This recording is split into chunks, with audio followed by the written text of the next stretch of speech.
Кутмандуу кечиңиздер менен эфирде Нур Ньюс маалымат программасы, студияда Арзымат Аланов. Саламатсыздарбы, бүгүнкү чыгышта.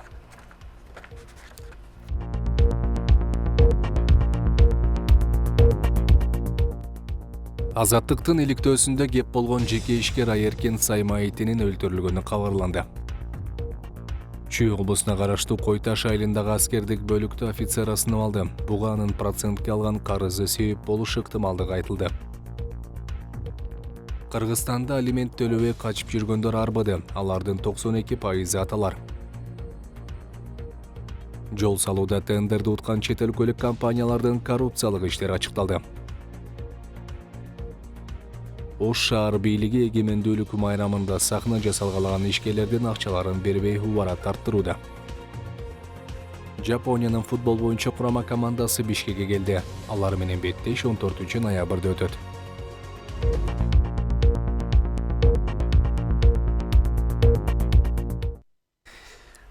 Азаттыктын Кыргызстандан чыгарылган миллиондордун изи аттуу иликтөөсүндө кеп болгон жеке ишкер Айеркен Саймаитинин өлтүрүлгөнү кабарланды. Бул тууралуу Туркиянын жергиликтүү маалымат кызматтары кабар таратышты. Окуя кечээ 10 ноябрь кечке маал Стамбул шаарынын Фатих аймагындагы мейманканалардын биринде болгон. Анда Айеркен Саймаитини белгисиз адам атып кеткен. Ооруканага жеткизилген Саймаити алган жаракатынан каза тапкан. Айта кетсек, анын аты Азаттык тарабынан быйыл май айынын соңунда жарыяланган Кыргызстандан чыгарылган миллиондордун изи аттуу иликтөөдө аталган. Анда 700 миллион доллардын тегерегиндеги каражат Айеркен Саймаити аттуу кытайлык жаран аркылуу бир нече жыл бою күмөндүү жолдор менен Кыргызстандан чыгарылып келгени айтылган. Стамбул шаардык прокуратурасы Айеркен Саймаитиге куралдуу кол салуу боюнча кылмыш ишин козгоп, окуя болгон жерде изилдөө жүргүзүлүүдө. Чүй облусуна караштуу Кой Таш айылындагы аскердик бөлүктө кызмат өтөп жаткан офицер асынып алган. Буга анын процентке алган карызы себеп болушу ыктымал. Мындай маалыматты Акыйкатчы институтунан билдиришти. 29 жаштагы жигит аскер бөлүктүн ичиндеги жатаканада үй бүлөсү менен жашап келген. Кайгылуу окуя болжол менен түнкү саат 12 чамасында болгон. Кечээ 10 ноябрда Чүй облусуна караштуу Кой Таш айылындагы номер 73809 аскердик бөлүктө 1990 жылы туулган ТС аттуу офицер майор асынып алган. Маалыматка ылайык, окуя 9-нан 10 ноябрга караган түнү болгон. Акыйкатчы институтунан билдиришкендей, каза болгон аскер кызматкеринин жеке маселелери, тагыраагы анын мойнунда карызы болгон. Бул окуя 9-нан 10 ноябрга караган түнү болгон дейт.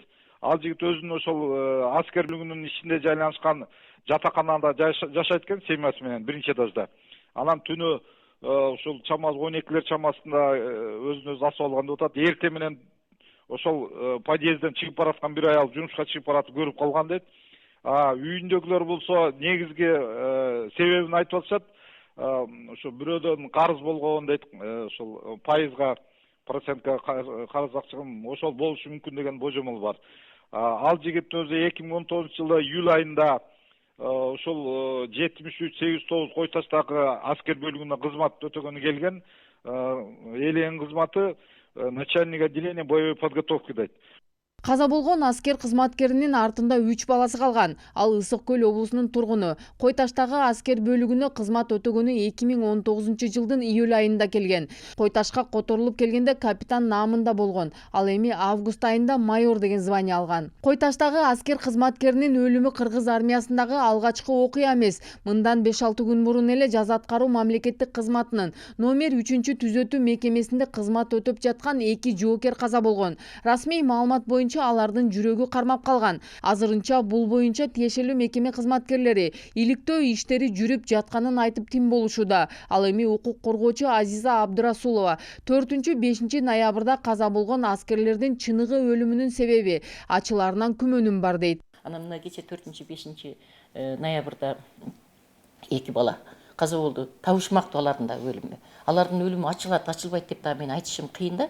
Себеби башынан эле эки башка маалымат кетип атат да. Токко урунду деп маалымат кетти, анан жүрөгү деди, анан дагы кандай мындай жыйынтык чыгарат белгисиз.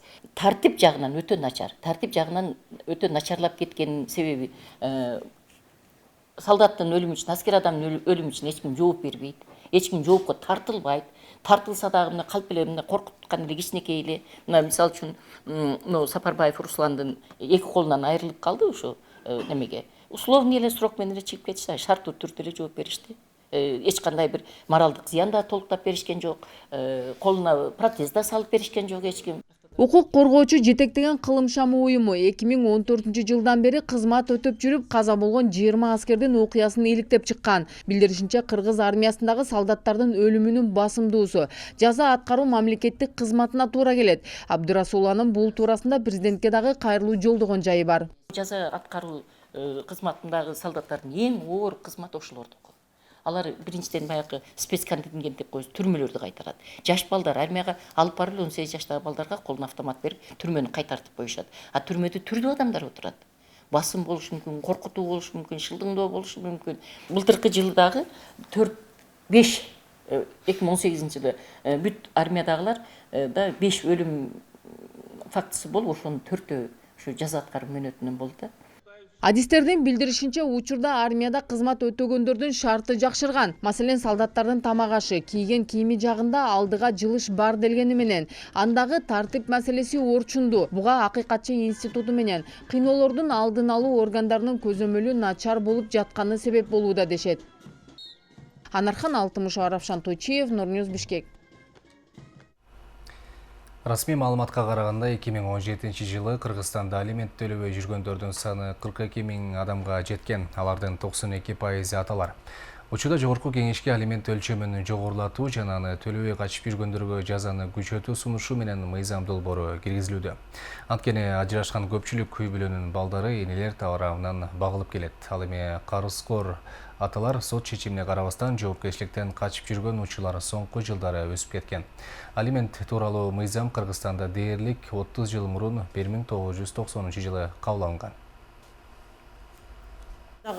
Кандай болса дагы ошо балдарга ушул акча Жүзүн көрсөткүсү келбеген Жаран Кара Суу районунун тургуну. Ал неберелерине атасы тарабынан алимент өндүрүлбөй жатканына наразы. Анын айтымында 6 жылдан бери Ош шаарында жашаган күйөө баласы алимент төлөбөй качып жүрөт. Бүгүнкү күндө кызы Россияда эмгектенип, 3 бала тайененин колунда калган. Балдар чоңойгон сайын чыгымдар көбөйүп, акчага муктаждык өсүүдө дейт. карасам мына каникулга келишти. Азыр мен кийим кылып бергенге мен эч чамам жетпегендиктен келдим азырчы. Чамам жетпегенден кимге айтышымды билбейм. Мен кошунуга айтсам, кошуну бербейт эч убакта. Кече сентябрда мисалы 3 бала тең мектепке барат. Чоң кыз 10 класста, анан 9да, анан 2 класста окууга барды. Балдарына эми какой-то бир мектепке жаңы кийим кийип барыш керек да. Бут кийим форма дегендей берсем дагы жардам бербеди. Кече жакында звонок кылды. Эмне балдарыңа дедим, каралбайсыңбы? Балдарды келип карабайсыңбы? Келбейсиң десем, эмне акчаңар жок калдыңарбы дейт күйөө бала айтат. Эненин айтымында 2013-жылы Ош шаардык сотуна кайрылып, анда төлөнсүн деген чечим чыккан. Бирок дагы деле алимент өндүрүү кыйын болуп жатат дейт. Абдраевга бердим. Абдраевга берсем, Абдраев ана болот, мына болот, мен тута албай атам деди. Кандай ишем бир адам дейм тута албайт, бир столдо эле отурган адам тутуш керек да, кармаш керек да. Сот аткаруучу Замирбек Абдраев алимент өндүрүү боюнча үйүнө чейин барып аракет көрүлгөн. Бирок тилекке каршы алимент төлөөчү Жаран Бишкек шаарына кетип калганын айтат. Маалыматка караганда ал ичкиликке берилип кеткен. Мындан тышкары бул ишти сот аткаруучу башка мекемеге өткөрүп бергенин билдирди. Үйүндө жоктугу тасыкталып, эжеси Гүл Кумардын айтуусунда бул бала сарылып чыгып кететкен үйүнө, кечиндеси мас болуп келеткен. Biz барган маалда бир канча жолу бул алимент өндүрүп алуучу текшерип пайлаганыбызда да биз туталган эмеспиз. Унча биз барганда ошо только ошол эжеси эле бар экен. Ошо эжеси өзү түшүндүрүп айтып берген да, бул бала ичет, ошо саар чыгып кетет, кеч келет, келсе келет, келбесе ошо көчөдө жатып кала берет деген да. 2017-жылдын 11-январында Ош шаардык сотуна издөө жарыялоо боюнча сунуш берилген. Алимент төлөбөй жүргөн карыз корго мыйзам чегинде айып пулдан тышкары жаза каралган эмес. Мындан тышкары алимент өндүрүүдө төлөөчү Жарандын унаа жана кыймылсыз мүлктөрү менен да маселени жөнгө салууга болот. Ал чогулган алименттин суммасын өндүрүүнү ошол алимент төлөөчү адамдын мүлкүнөн бурдуртуп, башкача айтканда мүлкүнөн, мисалы келтирели, жер участогунан, же болбосо үй жайынан, же болбосо машинасынын эсебинен өндүрүп алганга толук мүмкүн. Алимент төлөөдөн качкандардын эсеби өлкө боюнча 40 миңден ашуун. Алардын 92% аталар болсо, 8% энелер. Ал эми жыл сайын ажырашкан үй бүлөлөрдүн саны 10 миңди чукулдайт.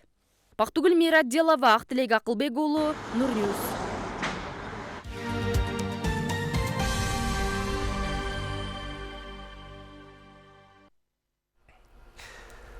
Кыргызстанда жол салууда чет өлкөлүк компаниялар тендерди утуп, бирок жергиликтүү компанияларга тапшырып койгону коррупцияга айланган. Бул туурасында премьер-министр Мухаммедкалый Абылгазиев парламенттин бюджет жана финансы боюнча комитетинин жыйынында билдирди. Жыйындын жүрүшүндө депутат Төрөбай Золпокаров Кыргызстанда чектен алынган насыяларга курулуп жаткан жолдорду жергиликтүү компаниялар курушу керек экенин айтты. Мухаммедкалый Абылгазиев бул демилгени колдой турганын билдирип, өлкөдө чет өлкөлүк компаниялар тендерлерди утканы менен алар иш жүзүнө келгенде жергиликтүү компанияларды жалдап жатканын кошумчалады. Биз азыр Жалал-Абад маданият жолун карап жатабыз. Тендерди чет өлкөлүк компания уткан, ичинде жергиликтүү компания жүрөт. Кадам жайдагы жолдо да ушундай териштирип жатабыз. Президент өзү баш болуп органдарга тапшырма берди. Чет жактан келип, тиешелүү кагаздын баарын бүткөрүп, жергиликтүү компанияларга таштап койгон схема бар экен. Түндүк түштүк альтернативалуу жолунда да ошондой экен. Италиянын компаниясы дейт, бирок ал жерде Италиянын жыты да жок, деди Абылгазиев. Талкуунун жүрүшүндө бул маселе боюнча парламентке тиешелүү мыйзамдарга өзгөрүү киргизүү жөнүндө сунушта айтылды. Кыргызстан сырттан машина ташып кирүүнүн жеңил тарифи боюнча мөөнөттү дагы узартууга аракет кылат. Экономика министрлигинин маалыматына караганда, мындай өтүнүч менен кыргыз өкмөтү кийинки аптада 19 ноябрда Евразия экономикалык комиссиясынын Москвада өтө турган жыйынында кайрылганы жатат. Анда Кыргызстан 3-чү өлкөдөн кирген автоунааларга бажы алымдарын учурдагы баа менен сактап турууну суранат. Чечим бардык өлкөлөрдүн катышуусу менен кабыл алынат. Айта кетсек, Кыргызстандын мамлекеттик бажы кызматы быйыл 31 декабрда транспорт каражаттарына болгон бажы алымдарынын жеңил тарифи аяктай турганын жарыялаган. Ушундан улам жаңы жылдан тартып Кыргызстанга ЭЭПтен тышкары өлкөлөрдөн ташылып келген автоунаалардын бажы төлөмү кескин көбөйөт. Кыргызстан Евразия экономикалык биримдигине 2015 жылы киргенден кийин машинелер 3 жыл бою биримдиктин алкагындагы төлөмдөр менен ташылган. Ош шаарындагы эгемендүүлүк майрамында сахна жасалгалаган ишкерлер акчаларын ала албай убара тартышууда. Арадан 3 айга жакын убакыт өткөнүнө карабастан макулдашылган суммадан 40 миң сомго жакын каражат бериле элек. Андан тышкары болуп өткөн ишке кайрадан тендер жарыяланган. Шаар бийлигинин бул аракети ишкерлерди таң калтырууда. Ал эми анын чоо жайын тийиштүү мекеме жетекчилери билишпейт. Же бул кызматкерлердин сабатсыздыгыбы деген ой келет. Маселени Даткаш абдан карап көргөн.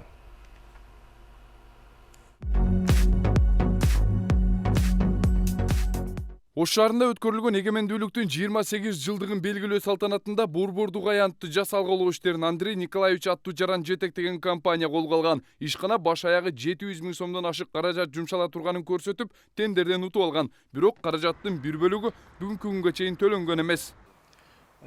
Бул август айындагы 31 августтагы Кыргызстандын эгемендүүлүк күнүнө карата уюштурулган майрам. Бизди тендерге катышканбыз, ошол тендерге булар жарыялаган. Биз тендерден утуп алганбыз негизи. Тендерден утканыбызда ошол эгемендүүлүктү жасалгалоо боюнча жана сахна, звук боюнча, свет боюнча биз утуп, ошосуну биз аткарып бергенбиз. Бүт бардык техникалардан эч кандай бир катасыздык, бүт баарын бүтүрүп бергенбиз. Андан айтылган акчадан калдыгы бар, ошол калдык акчасы бүгүнкү күнгө чейин тейлик. Бизге кайрылган компания өкүлүнүн айтымында, болуп өткөн жумушка экинчи жолу тендер өткөрүлөрү түшүнүксүз жагдайлардан дешет. Бизге эми эмне себептен тибей атканы бизге ошол эле баягы может өздөрүнүн дежурный сөздөрү. Биз барганда эле ооба мына жума чечип беребиз, бул жума кечирик болуп калган болсо ал жума чечип беребиз. Ошентип эле жылдырып келе атышат баягы эле ошол сөзү мененчи. Бизде кайрадан документтер турулагыла кайрадан тендер болот деп ошол кошумча акчага кайрадан тендер айтышкан. Биз бүт бардыгыны салык кызматтарына баарын төлөп, справкаларыбызды алып, кайрадан тендерге катышып, кайрадан дагы ошол тендерден утуп алганбыз. Дал ушул тармакты тейлеген Ош шаарынын вице-мэри Нурбек Кадыровго аталган маселе боюнча кайрылдык. Бирок жооп алуу оңойго турбады. Вице-мэр болуп өткөн ишке кайрадан тендер жарыялоо мыйзамга туура келбейт деген ойдо. Эгерде чындап тендер жарыяланган болсо, анда тиешелүү адамдарга мыйзам чегинде чара көрүү керек дейт.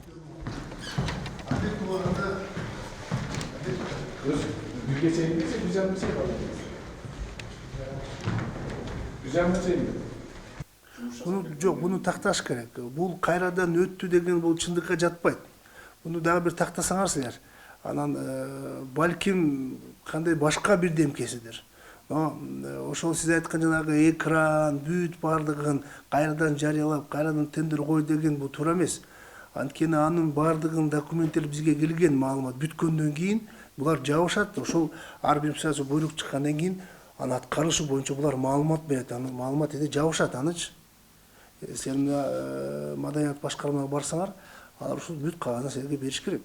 Ал эми эгемендүүлүктүн майрамын өткөрүү Ош шаардык мэриясынын маданият башкармалыгына жүктөлгөн. Бул боюнча салтанат бул өткөнгө чейин порталга жайгаштырылган. Андан кийин эч кандай тендер өткөрүлбөгөнүн билдиришти. Бирок ушул жылдын 21 октябрь күнү чоң экрандарды жана жарыктандыруу орнотууга тендер жарыяланганы даана көрүнүп турат. Бул маселе боюнча 31 августка тендерди биз жарыялаганбыз. Биз тендерди жарыялап, бирок каржылоочу булак бул эмес управление муниципальной собственности ошолор каржы булагын ошолор караган. Акча маселесине келсек, биз жалпысынан 830 000 сомго тендер жарыялаганбыз. Анын утканы 700 так саны эсимде жок, 759габы же 731геби же 721ге уткан да. Анан ал утуп тендер жарыяланып уткандан кийин сахна алып келип, экрандарды алып келип койгон. Анан бизге жетишпеген бир жетишпеген материал болуп калып, анан биз эгер башка жактан заказ кылсак, успеть этпей калат экен элек. Ошол компания, тендерден уткан компания эле өздөрү эле сразу ошол жерде жасашкан. Анан доп соглашение менен экинчи тендер болуп, экинчи тендерди өткөзүп утуп алган. Аларга эле кайра ошолор утуп алган. Ошентип иш-чарадан 2 айга жакын убакыт өткөндөн кийин кайрадан тендердин жарыяланышы түшүнүксүз бойдон калууда. Ош шаардык маданият башкармалыгы кошумча каражаттар алынганына байланыштуу ушул жагдайлар жаралды деген ойдо. Такташ керек экен, мен бухгалтерден такташым керек экен аны. Бухгалтерим да азыр командировка чыгып кетти да, эртең келет, среда күнү. Тактап берем каласаң. Иш-чара мисалы өткөндөн кийин ушул 2 айдан кийин доп соглашение менен кылса болот. 2 айдан кийин, 3 айдан кийин доп соглашение 2 ай 3 айда болбойт. 2 ай ушул 3 айдан кийин тендер өткөнгө болобу? 2-3 ай деп эми силер аша чабып атасыңар, 2-3 айда болбойт. Болбойт. Просто бул жерде айттым го, баягы акча которула турган акча, эме тендер өткөн дагы тендердеги баягы кол коюп акчаны берчү адамдар отпуска менен больничныйда болуп калат. Просто убакыт ошол эле промежуток болот. Эми онун бардыгы эле адам катары түшүнсөк болот да, адам ооруп калды, сыргап калды, адам өтүп кетти, өлүп калды дейм. Человеческий фактор бул. 2 айдан кийин же болсо 1,5 айдан кийин акчасы болот, просто акчасы берилет. Негизи болбойт. Даткаш Абдан, Актилек Акылбек уулу, Нур Ньюс.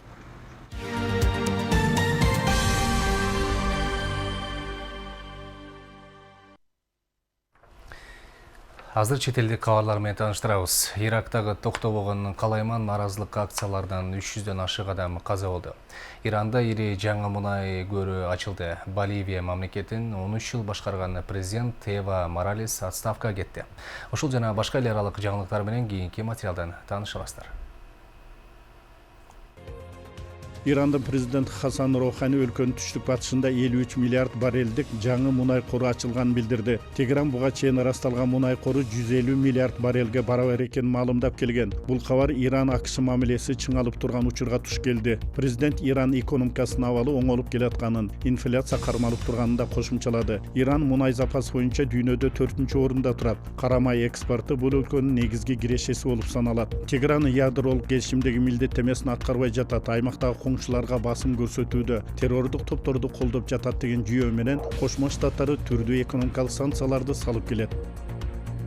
Боливия мамлекетин 13 жыл башкарган президент Эва Моралес отставкага кетти. Мындай чечимди ал 20 октябрдагы президенттик шайлоонун жыйынтыгын чыгарууда мыйзам бузуулар болгону туурасында Америка мамлекети уюмунун докладынан кийин кабыл алган. Шайлоодо Моралестин негизги атаандашы Карлос Меса 10%га көбүрөөк добуш менен жеңип чыгышы бир топ наарачылыкты жаратып өлкөдө башаламандык башталган. Мындай көрүнүш айлыга чейин токтой элек. Оппозиция Моралести алдамчылыкка айыптап жатат. Ал эми жекшемби күнү эртең менен Моралес күтүүсүз билдирүү жасап жасап, кайрадан президенттик шайлоо өткөрүүлөрүн айтты. Муну менен ал адам өмүрү кыйылып жаткан өлкөдөгү башаламандыкты токтотууга ниет кылганын билдирди. Дегени менен оппозиция кайрадан шайлоо өткөрүү жетишсиз деп эсептеп, анын отставкага кетишин талап кылды. Бул билдирүүгө таасирдүү социалдык жана эмгек уюмдары да кошулган. Бирок Моралес муну мамлекеттик төңкөрүш катары сыпаттап, 2020-жылдын январына чейин иштөөгө конституциялык укугу бар экенин айткан. Ага карабай бир топ атка минелер да президентке каршы чыккан. Боливиянын куралдуу күчтөрүнүн башкы кол башчысы Уильямс Калиман да өлкөдөгү тынчтыкты сактоо үчүн мандатын тапшырууга чакырды.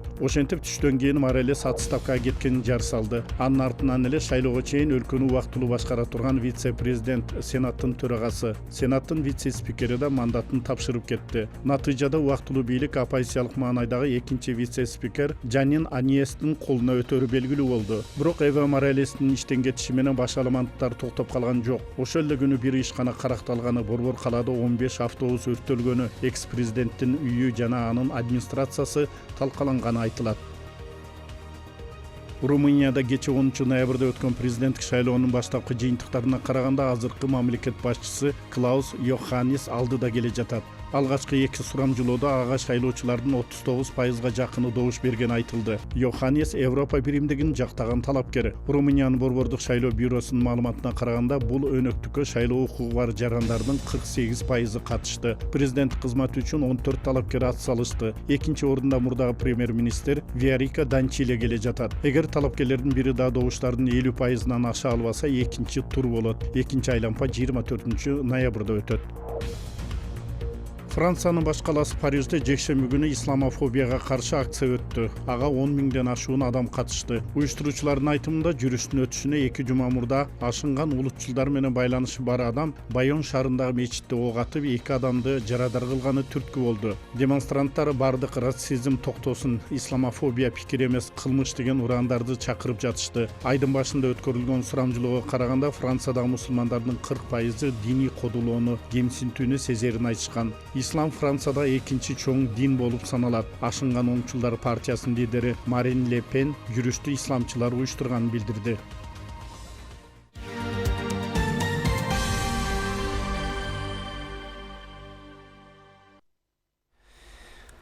Ички иштер министри Кашкар Жунушалиев азыркы учурда Москвада дарыланып жаткан Чүй облустук ички иштер башкармалыгынын жетекчиси Самат Курманкуловго эрдик медалын тапшырды.